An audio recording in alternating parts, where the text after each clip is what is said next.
Hi everyone. Today we're going to be talking about salmon. And over the last 5 years at Hospice, we do annual holiday celebration dinners. We'll do a Christmas, Thanksgiving, and Easter dinner. And we do it for a large community of about 50 to 60 people. And one of the foods that I make for the Easter meal is a Smokey Atlantic salmon. And one of the things that I hear time and time again from people who taste it is that they really want to get the recipe because they love it. And so I'm here to share that with you today. So I do have a piece of wild Atlantic salmon. I bought a much larger piece earlier today, and I've cut it in half just to make it a little bit more reasonable for these purposes.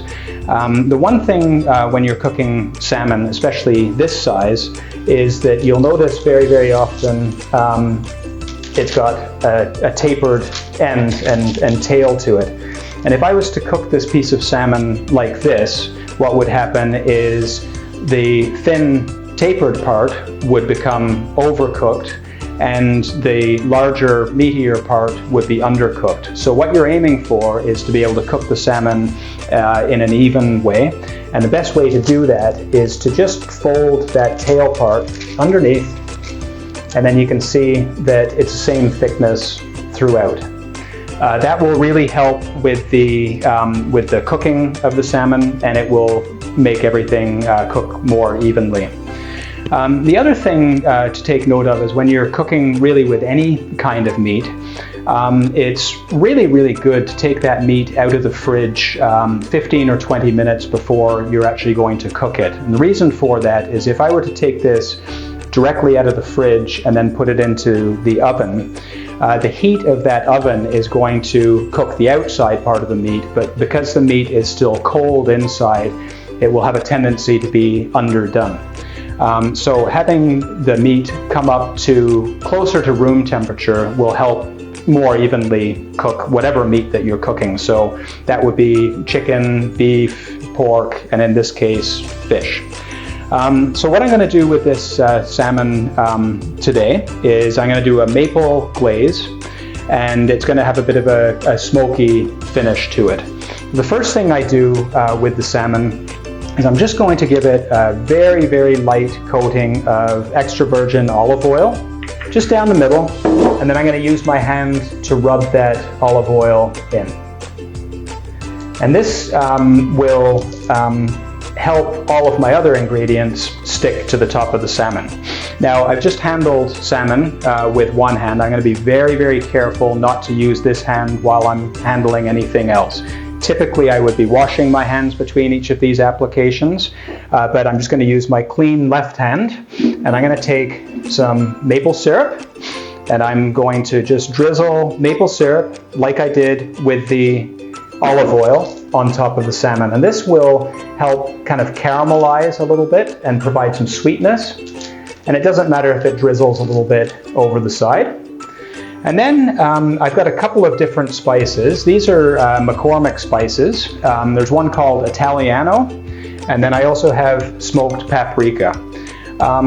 When you try this recipe, it doesn't really matter what spices you decide to use on it. I'm using the Italiano because I like the flavoring of it, but McCormick has a variety of other spices that you could use that would be just as good. I would just suggest that you use those just to your taste.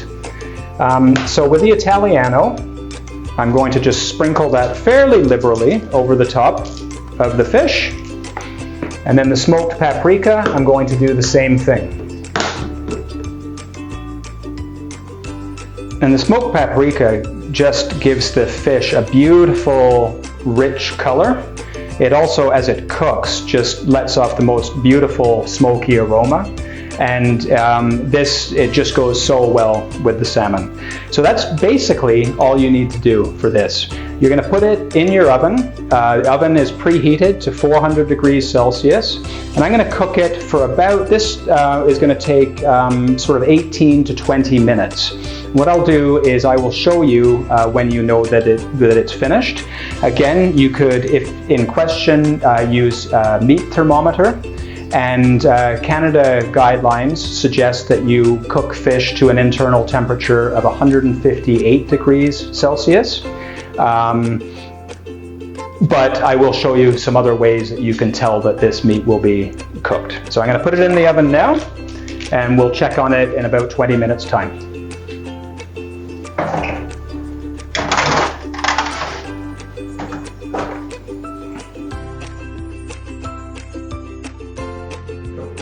Okay, so our salmon is now out of the oven. This particular piece of salmon cooked for approximately 20 minutes. It's also been sitting out and resting for about half an hour. And it's really, really important whenever you cook any meat, before you serve it, to let it rest for a period of time.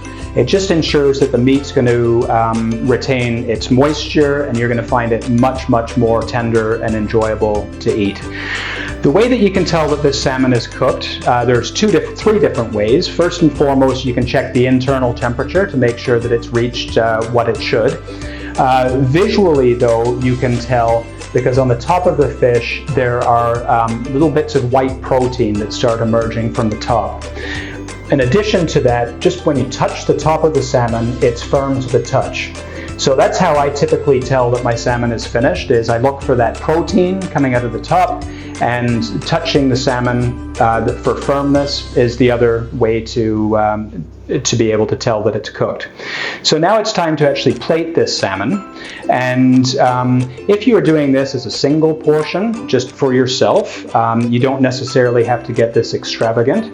If you're cooking a piece of salmon for a number of people and you wanted to serve it, say, family style, or you're taking it to a potluck and you wanted to present it really nicely, this is just one option for how you might be able to do that. So one of the things that I really like is to actually have a splash of color on the plate. It makes the presentation a lot more pleasant. And what I like to do is just use some greens. So in this case, I have some baby arugula. You could use spinach, you could use really mixed greens, anything that you really like. And I'm going to put that just on the plate, like this. And you can just kind of put it randomly around the plate, just as you see fit. And then I'm going to just very, very carefully transfer the fish from the baking tray. This is the other benefit to letting your fish rest a little bit, is that it's a little bit easier to transfer than when it's really hot. And I'm going to just put that fish right on top of the arugula.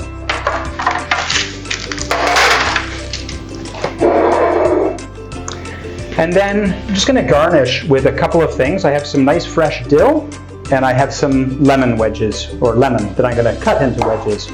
So to cut my lemon wedges, I'm just going to cut the top off, cut the bottom off. I'm going to cut the lemon straight down the middle, like that. And then I'm just going to just cut nice, even pieces of lemon like that. And then people, if you're doing this family style, can just grab a wedge of lemon and squeeze that over their salmon if they like. And I'm just going to lay that just down one side like that. And then I know that we put some maple syrup on it before it cooked. I do like to finish it with a little bit of maple syrup as well. I find that it just sort of ups the flavor and also adds a touch more sweetness. So you don't have to add a lot, and you can let that just sort of drizzle over the plate. And then I've got my dill, and I'm just going to roughly dice the dill. You don't really need to use the thick stems, but just the nice leafy bits. And then you can just spread that just randomly over the top, around the plate, like that. It can just kind of fall freely. You don't need to use a lot of it. If you have somebody who loves dill, you can put a little bowl of dill on the side, and then they can garnish as they see fit. So that's your finished product. That's your maple glazed smoked salmon. This is really, really delicious served warm, but it's equally as good served cold. This makes a wonderful salmon salad the next day if you have leftovers. and it's also really good just crumbled over a salad or in a sandwich. So it's quite versatile, and this will last a couple of days in the fridge, and as I say, equally as delicious warm and cold.